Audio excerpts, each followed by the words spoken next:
आप भी भगवत स्वरूप हो, लेकिन आप अपने स्वरूप को भूलकर आप देह को अपना मान रहे हो। 100% देखो बच्चा, बिना तर्क की बात, हृदय से देखो। उठते बैठते जागते सोते आप अपने को पुरुष शरीर में ही तो माने हुए हो। ये घोर अज्ञान है। कैसे जानोगे तत्व से?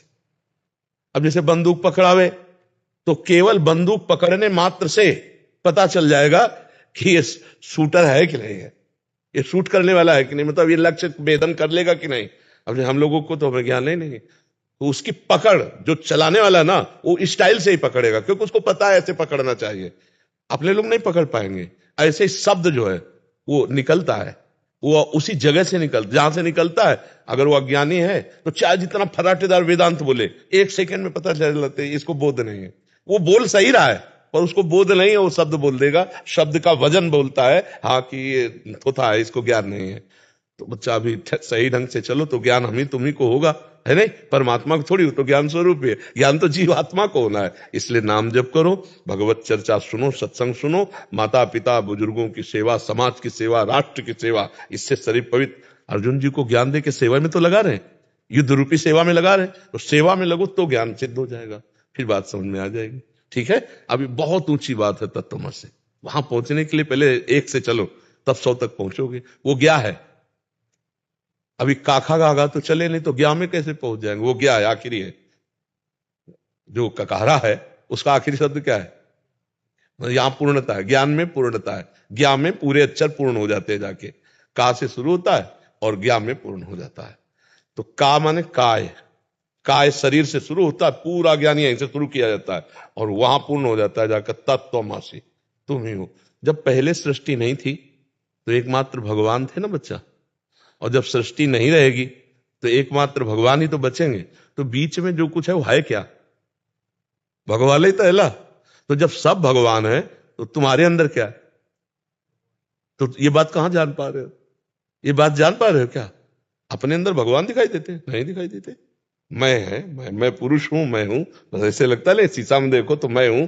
यही अज्ञान बच्चा। अब ज्ञान की बात की तो बहुत ऊंची बात है, वो हमारे लिए ही है। नाम जप करो, अच्छे आचरण करो, धीरे धीरे धीरे धीरे जब बुद्धि पवित्र हो जाएगी तब ये बात समझ में आ जाएगी। ठीक है? आस्था जी, राधा वल्लभ श्री हरिवंश महाराज जी, आपके चरणों में दंडवत प्रणाम। गुरुदेव, भोग किसे कहते हैं या भोग की परिभाषा क्या होती है? कैसे पहचाने कि कोई चीज भोग है या नहीं? और ग्रस्त धर्म से युक्त साधक को कितनी सीमा तक भोगों का प्रयोग करना चाहिए जिससे भगवत प्राप्ति में बाधा ना मिले? इंद्रियों के भोग हैं शब्द, स्पर्श, रूप, रस, गंध। 5 ज्ञानेंद्रियां, इन 5 तन्मात्राओं से पूरी सृष्टि भरी हुई है। मनाखष्टान इंद्रियाणी प्रकृति स्थान कर सती। मन रूपी नेता को लेकर के ये 5 ज्ञानेंद्रियां सदैव विषयों में विचरण करती रहती हैं। संपूर्ण विश्व को भोग कहते हैं। शब्द, स्पर्श, रूप, रस, गंध, ये 5 तन्मात्राएं हैं। ये 5 भूतों से हैं। आकाश, वायु, अग्नि, जल, पृथ्वी। शब्द, स्पर्श, रूप, रस, गंध, 5 ज्ञानेंद्रियां इनको भोगती हैं। अब इनमें जो धर्मयुक्त भोग हैं वो भगवत प्राप्ति के सहयोगी हैं, और जो धर्म विरुद्ध भोग हैं उन्हें पापाचरण कहते हैं, और वो पापाचरण जीव की दुर्गति का कारण है। जैसे गृहस्थ धर्म में पाणी ग्रहण की हुई भार्या से सहवास धर्मयुक्त है, और वो भगवत स्वरूप काम है। भगवान ने विभूतियों में काम को अपना स्वरूप बताया, जो धर्मयुक्त काम है। वही परिस्त्री गमन नरक का हेतु हो जाएगा, वही परपति रमण नरक का हेतु हो जाएगा। पति वंचक परपति रति करई, रौरव नरक कल्प सत परई। और अपने पति से रमण करने वो धर्म हो गया, लेकिन पर पुरुष से रमण करने पर वही घोर नरक का हेतु बन गया। तो जो धर्मयुक्त हमारे भोग हैं वो भगवान की प्राप्ति में सहयोगी हैं। जैसे हम सुंदर सुंदर पकवान बनाए, ठाकुर को भोग लगाए, प्रसाद पाया, ये हमारा भगवत प्राप्ति के लिए हो गया। अब हम अशुद्ध अभक्ष पदार्थ बनाए अपनी रसेंद्री की तृप्ति, ये हमारे नरक के हेतु बन गए। अब हम सुंदर चरणामृत ठाकुर जी को स्नान करा के पान कर रहे हैं, और जल अर्पित करके पान कर रहे हैं, वारी करके पान कर रहे हैं, ये हमें भगवत प्राप्ति कराएगा। और अशुद्ध पेय पदार्थ पा रहे हैं जो धर्म विरुद्ध हैं, वो नरकगामी बनाएंगे। भोग तो वो भी है, लेकिन वो अशुद्ध भोग है, धर्म विरुद्ध है। तो धर्म विरुद्ध भोग चाहे जितना प्रिय हो उसे नहीं भोगना चाहिए। अधर्म युक्त भोग जहां हमने स्वीकार किए तो बुद्धि भ्रष्ट हुई और जीव नष्ट हो गया। अब आजकल ज्ञान ही नहीं है कि क्या धर्म है क्या अधर्म है। जो लिव इन रिलेशन में रह रहे हैं उनको धर्म का ज्ञान होगा, जो बॉयफ्रेंड गर्लफ्रेंड ब्रेकअप फिर बॉयफ्रेंड गर्ल, ये धर्म का ज्ञान होगा। व्यभिचार प्रवृत्तियां बढ़ रही, जो व्यसन कर रहे हैं, जो नाना प्रकार के छल कपट कर रहे हैं, ये सब अधर्म युक्त विषयों का सेवन करके दुर्गति को प्राप्त होते हैं। आप समझ पा रहे हो। और गृहस्था धर्म में क्या मर्यादा है, हमें लगता है कि भगवान सबके हृदय में बैठ करके शिक्षा देते हैं, ज्यादा जानने की जरूरत नहीं है। अपने को पता है। क्या कोई स्त्री जो भी धर्म से चल, क्या उसको ये पता नहीं कि मेरा धर्म क्या है?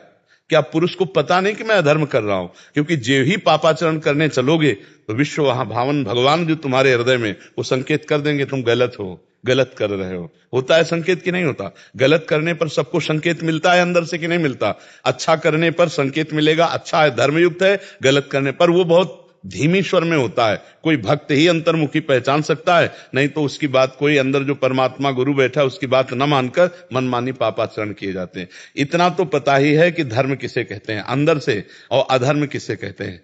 ये तो लगता है ना मैं गलत कर रहा हूं, पर वासना भोग प्रवृत्ति प्रबल होने के कारण हम अंदर की बात ना सुनकर, संत बात ना मानकर, धर्मशास्त्र की बात ना मानकर जो मनमानी आचरण करते हैं वो भोग हमें नरक ले जाने वाले हैं। और जो तस्मात् शास्त्रम प्रमाणन्ते कार्याकार्यो व्यवस्थितो, वो भोग वो कार्य हमें भगवत प्राप्ति कराने वाले हैं। अनमोल जी दिल्ली से।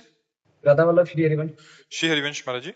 महाराज जी, जब से सृष्टि बनी है तब से हम जीव अपने कर्म के हिसाब से काल चक्र में घूमते हुए अलग अलग शरीर प्राप्त कर रहे हैं, और ऐसे हिसाब से हर युग में भी हम किसी ना किसी रूप में आए होंगे। महाराज जी, भगवान जी भी कितनी बार धरती पर आए होंगे, उस समय प्रभु भी होंगे, तो हमारा उद्धार क्यों नहीं हुआ? इसलिए नहीं हुआ कि हमने भगवान का आश्रय लेकर भगवान का चिंतन नहीं किया। और सब बातें तो पीछे की छोड़ो, अभी इसी समय भगवान हमारे हृदय में विराजमान है।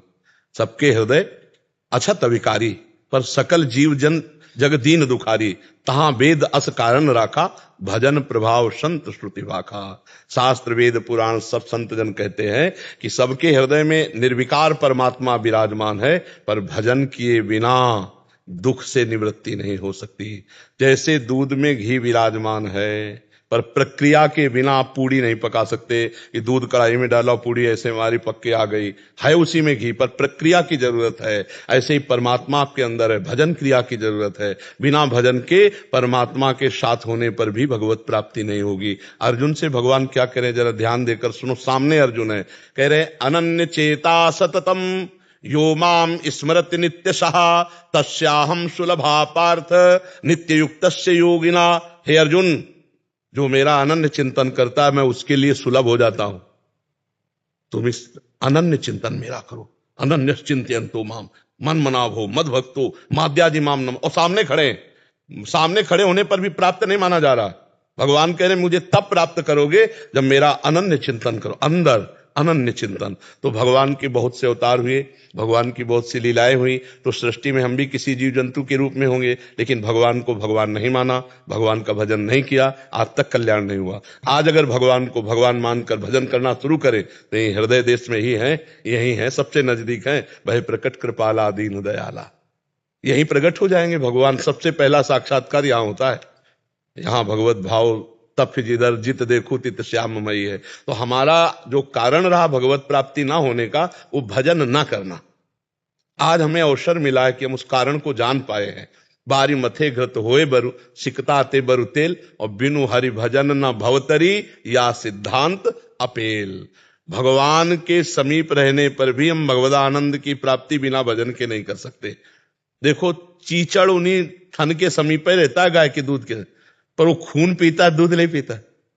वही है, बिल्कुल दूध है, भरा हुआ दूध है, पर वो दूध नहीं पी। दूध तो बछड़ा निकालेगा। भगवान सच्चिदानंद यही है, पर हम माया रूपी क्लेश पी रहे हैं, आनंद कहां प्राप्त कर रहे हैं। देखो, सब चिंता, शोक, भय, दुख, उद्विग्नता, कामना, अशांति, तृष्णा, क्या क्या बवाल हम भोग रहे हैं। और भगवदानंद यही आनंद सिंधु मध्यता वासा। देखो हमारी स्थिति कहां है। कबीरदास जी महाराज कह रहे हैं, पानी में मीन पियासी मुझे सुन सुनी आवे हासी, आनंद सिंधु मध्य तो वासा, ईश्वर अंश जीव अविनाशी, चेतन अमल सहज सुख राशि। सहज सुख राशि, बिना कारण सुख स्वरूप वो भटक रहा है भोगों में। तो ये अज्ञानता भजन से मिटेगी।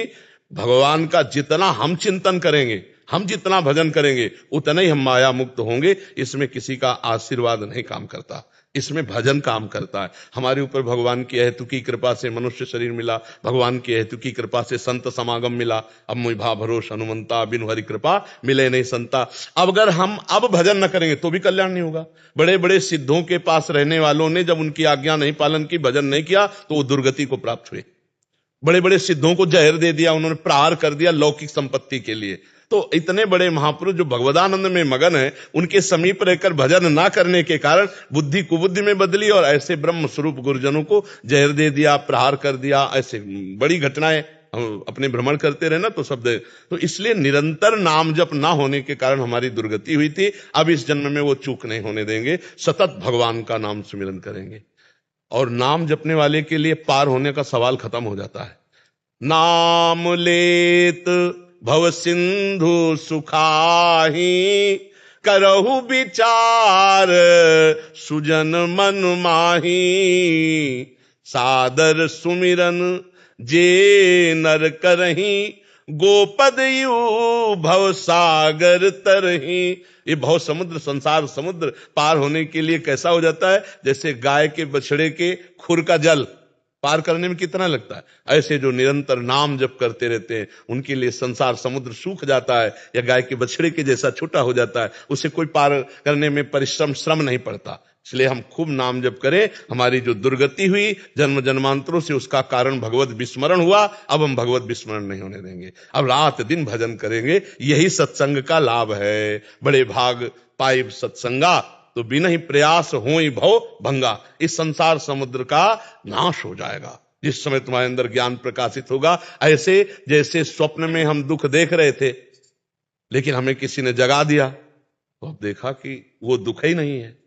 तो ये जो हम दुख भोग रहे हैं जन्म मरण का, ये अज्ञान में, जिस समय ज्ञान प्रकट हो जाएगा तो जे ही जाने जग जाए हिराई, जागे जथा स्वपन भ्रम जाई। जे भी ज्ञान हो मैं जन्म जन्मांतरों से शरीर और शरीर आसक्ति में, भोगों में भटक रहा था, अब वो जग गया। जगा हुआ पुरुष कौन? जो निरंतर भजन में है और भोग विलासिता का त्याग कर चुका है, अधर्म युक्त भोगों का त्याग कर दिया है। तो अब ये जन्म जगा हुआ होना चाहिए। सुअर कुत्ता बन के न जाने कौन कौन सी योनियों में क्या क्या भोगते रहे, अब नहीं। अब लो नशानी अब ना न सही हो। गोस्वामी जी बहुत जोर की बात कह रहे। पायो नाम चारु चिंतामणि, उर करते न खसई हो। अब लो नसानी अब ना सही। आज तक समय बर्बाद किया भोगों में, अब नहीं, अब तो चारु चिंतामणि नाम पा गया हूं। अब उर करते, हृदय रूपी हाथ से इसे नहीं जाने दूंगा, अर्थात हृदय से जपूंगा राधा राधा राधा, राम हरि कृष्ण। जो नाम गुरुदेव ने दिया, निरंतर नाम, नाम जप ही भगवत प्राप्ति है। अगर नाम जप नहीं हुआ तो देख लो क्या क्या कर्म नहीं किए होंगे, लेकिन आज तक भगवान नहीं मिले। अब नाम जप करेंगे और वो त्रुटि नहीं होने देंगे जिससे ये जन्म भगवत प्राप्ति के बिना हमारा व्यर्थ चला जाए। ऐसी त्रुटि नहीं होने देंगे।